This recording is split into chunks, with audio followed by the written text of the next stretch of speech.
So our first storyteller this morning is Kathy Kasprick, nee Maclay. And Kathy grew up in an area of Keewatin called Station Hill. And it was called Station Hill because the train station was located there. And it's no longer there, but it made me think of all those places in our community that carry the names of places and people that are no longer with us, Station Hill being one of them. But there's the Mill Hill, there's Barsky's Hill, Miller's Field, the Mather Walls House. And we use those names sometimes without even realizing that they're referencing a bigger, unknown story. So we're pleased to welcome Kathy here this morning to share her story of Station Hill, growing up in Station Hill in the 1950s. Kathy.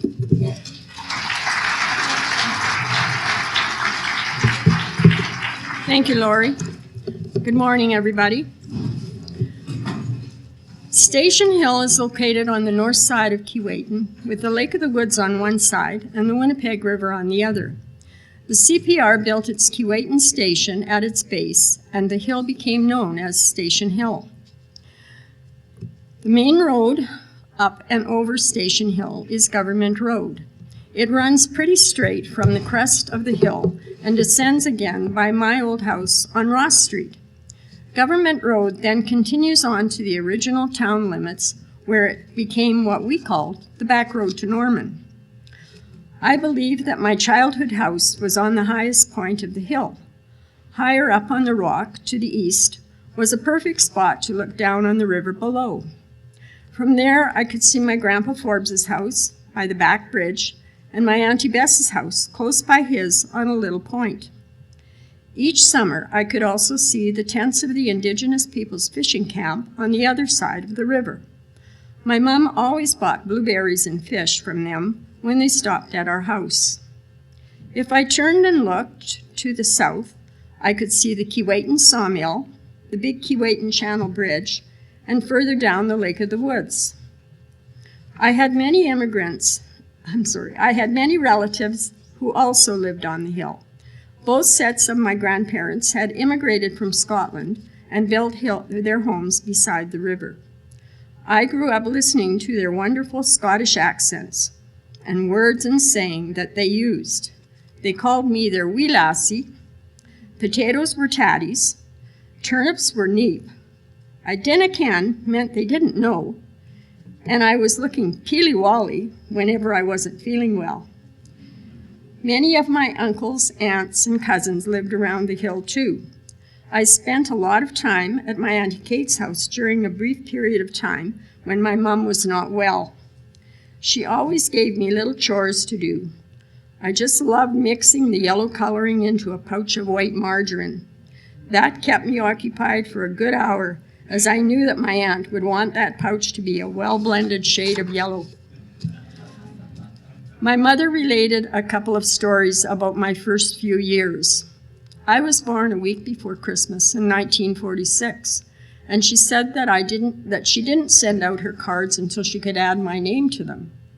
My brother Gord was 11 years older than me, and come that next summer, he was often charged with taking me out for a walk in my buggy. He later told me that he got a lot of teasing from his buddies, that the girls in the neighborhood envied him for having such a cute baby sister. His words. He would babysit me some evenings when I got a bit older. Our parents would probably have gone visiting friends or over town at a dance at the Legion. After one such time, my dad's Auntie Mary, who lived just down the hill, visited my mum. She told her in her thick Scottish brogue that she dinna ken how the Baron, me, slept with those boys yelling and running roon and roon the hoose. My mom said that when she questioned my brother, he told her that his friend Cecil had seen him sitting on the steps after I was asleep and admitted to a bit of horseplay. My mom said she warned him that Auntie Mary would always be watching our house. I remember Auntie Mary as being quite a character.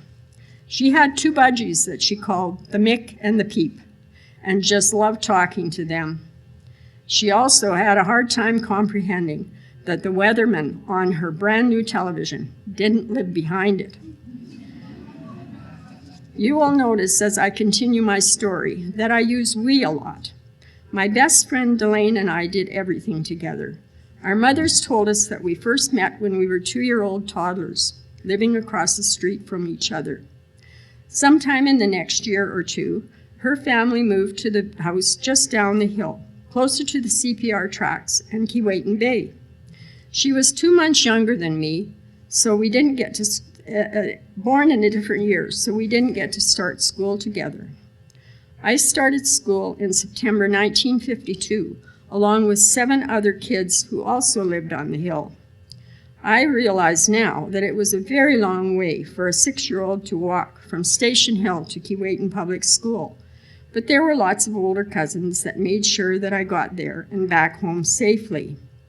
One of my first memories from that walk was seeing the Mather Walls house and thinking that it had to be a castle, as I had never seen a house that big before. In the summertime, my mom would walk with us down to the Low Road, now Darlington Drive, to go swimming at Perch Bay. Back then, it was not developed as it is now. We had to walk to the beach through a tree-lined bush path. A small sandy beach was in between 2 large outcroppings of rock.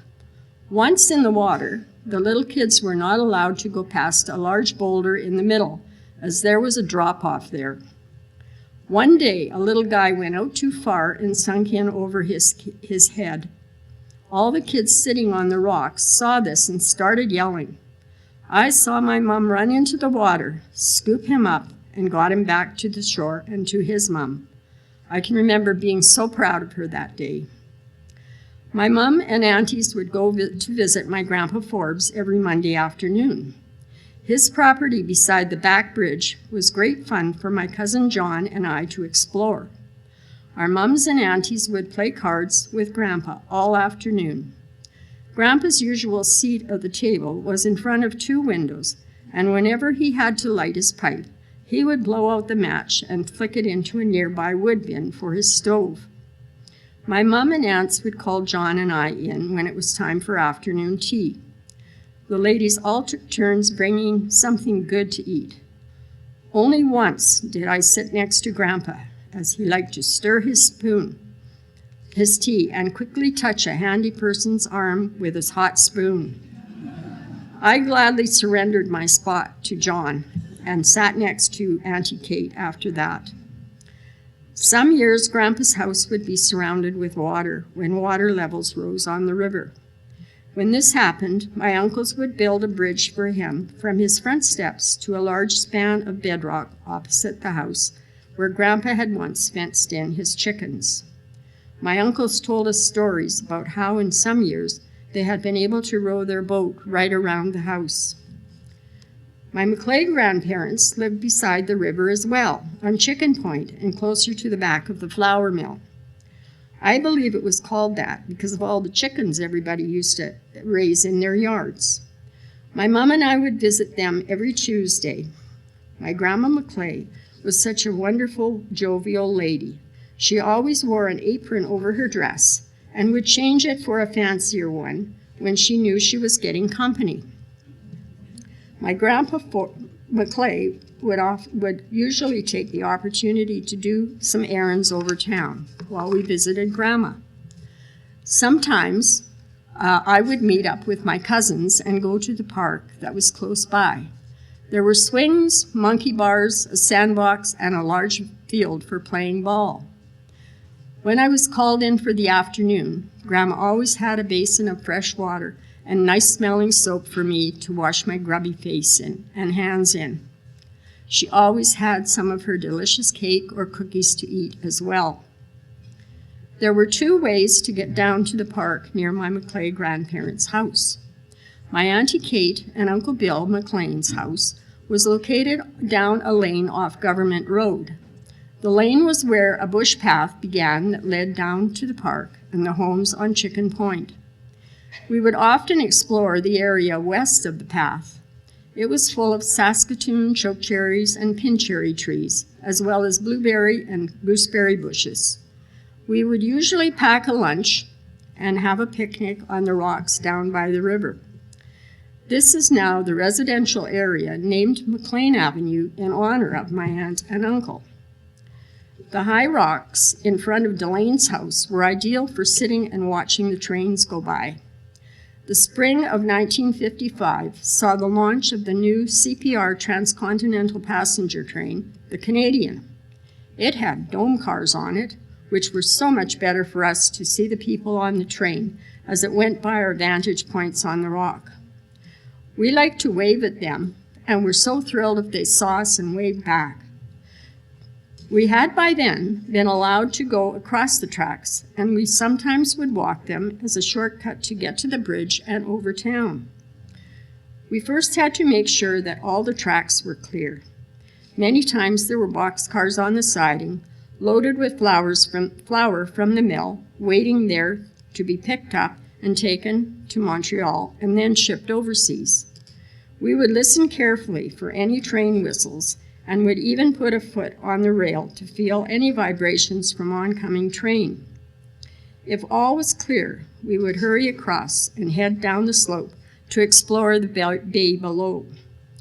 The water there was usually filled with log booms for the sawmill, and we enjoyed watching the tugboats and log drivers with their long pickeroons shouting back and forth as they maneuvered the booms. We would sometimes see the Argyle cruising into the bay to show their passengers Keewatin's world-famous Five Roses flour mill.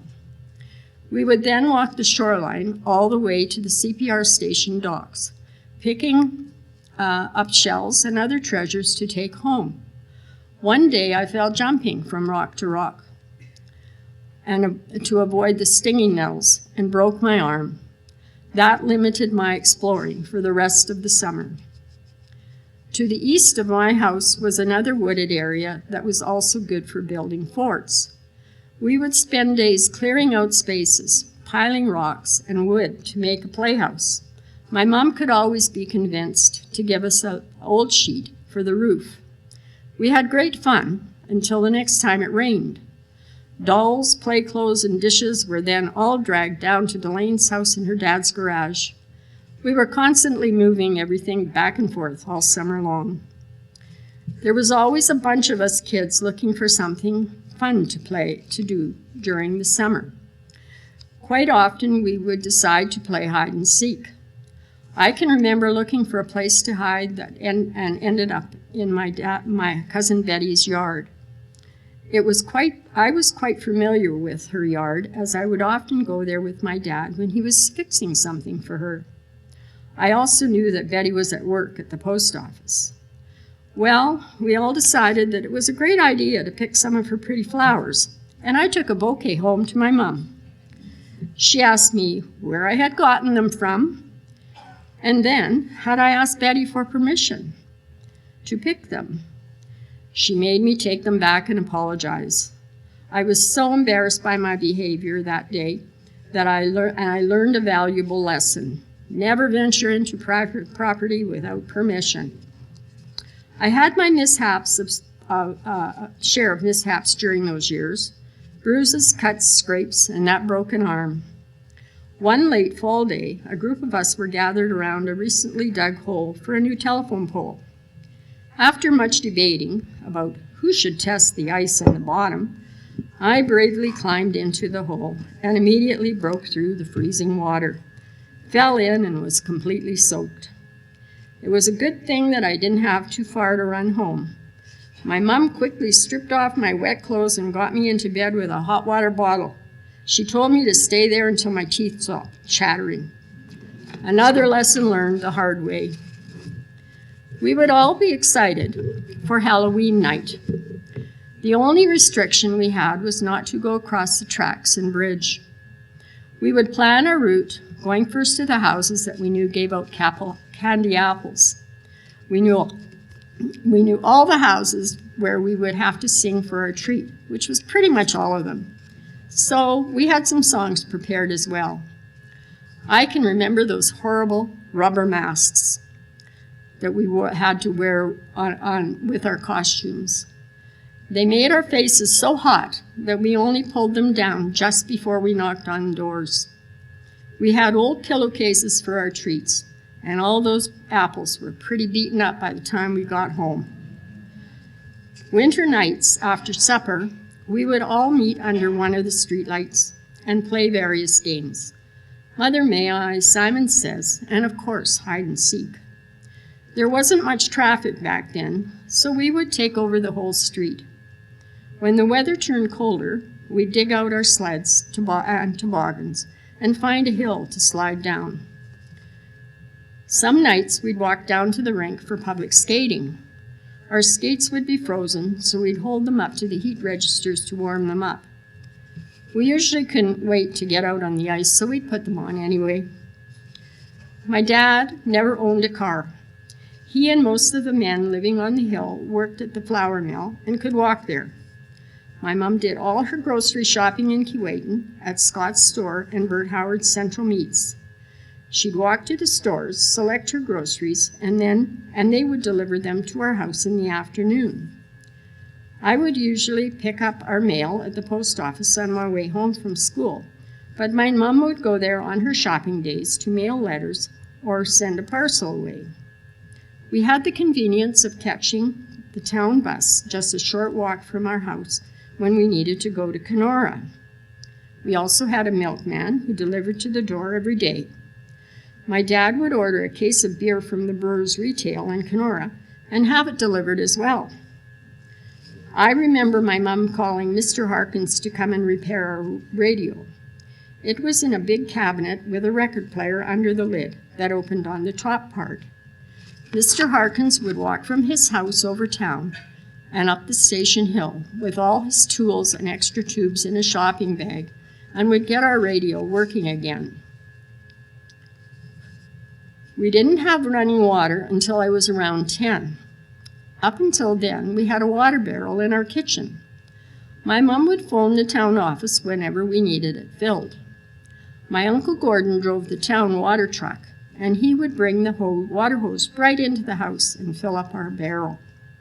My dad built a big cistern in our basement, remodeled our bathroom with flush toilet and a big tub. I can still remember how I dreaded it when my mom asked me to go and check the cistern to see if we needed to order water. My vivid imagination always thought something was going to come out of it and pull me in.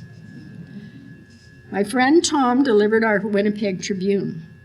He would pick up his papers after school at Allen's Confectionery. His first delivery was to the flour mill office and would then continue on the rest of his route. Sometimes I'd catch up with him halfway up the hill, sitting on his bag and reading the paper.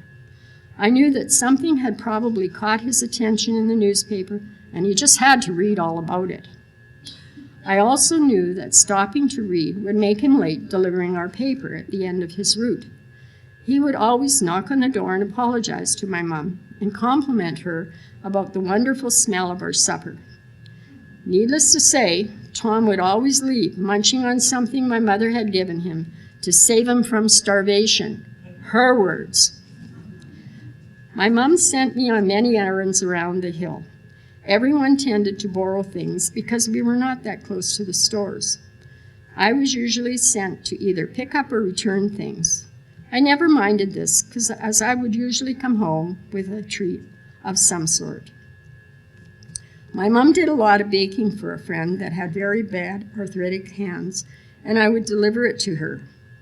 Another lady that lived down the street would sometimes call and ask me to pick up a few things over town for her. She always had a few cats circling around her legs when I dropped off her bag. Her name was Mrs. Gauthier, who later became known as the Cat Lady. I got my first two-wheeler bike when I was around 10. My mom bought it from a lady that worked at Johnson's drugstore in Keewatin. It was a CCM and had a basket mounted in the front and a bell on the right handlebar. It sure made running errands a lot easier. I then had the freedom of biking to the Keewatin beach or going to play with some of my school friends over town. We went to the Wright Theater every Saturday afternoon with a quarter in our pockets. Admission was 15 cents. So I had to decide carefully if I wanted a pop or a popcorn, because a pop was 7 cents and popcorn was 5 cents. With the money I had left over, I was able to buy a big bag of penny candy. There were lots of choices, but my favorites were blue whales and peppermint leaves. When I started high school in Kenora, we had to walk over town to catch the bus at Johnson's Drugstore, now 901 West Side. Our bus that year was not a yellow school bus, rather one of XL's highway buses. We were all crammed in there with standing room only. Many of the riders were smokers, and our driver couldn't see them light up, or maybe didn't care. My mom was not happy when she saw a cigarette burn on my brand new winter coat. That happened when I was standing beside someone holding a cigarette when we hit a bump.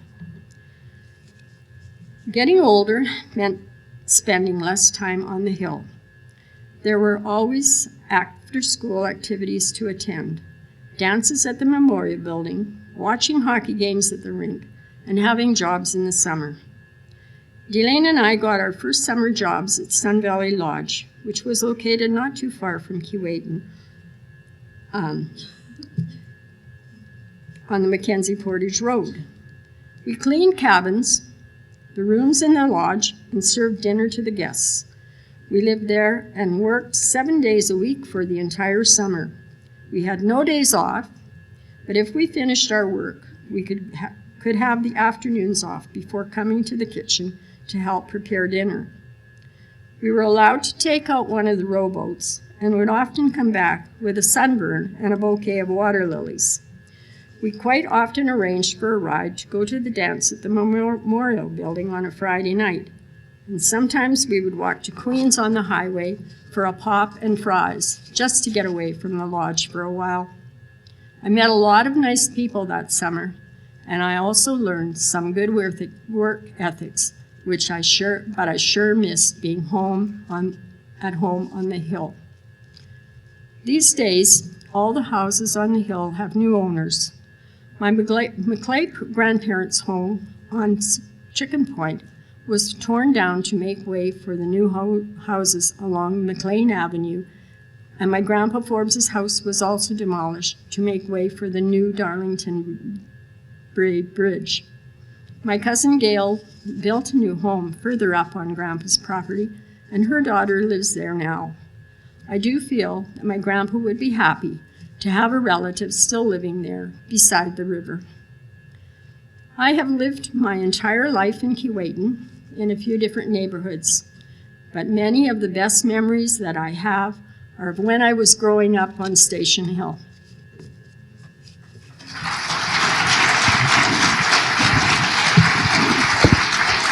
Thank you.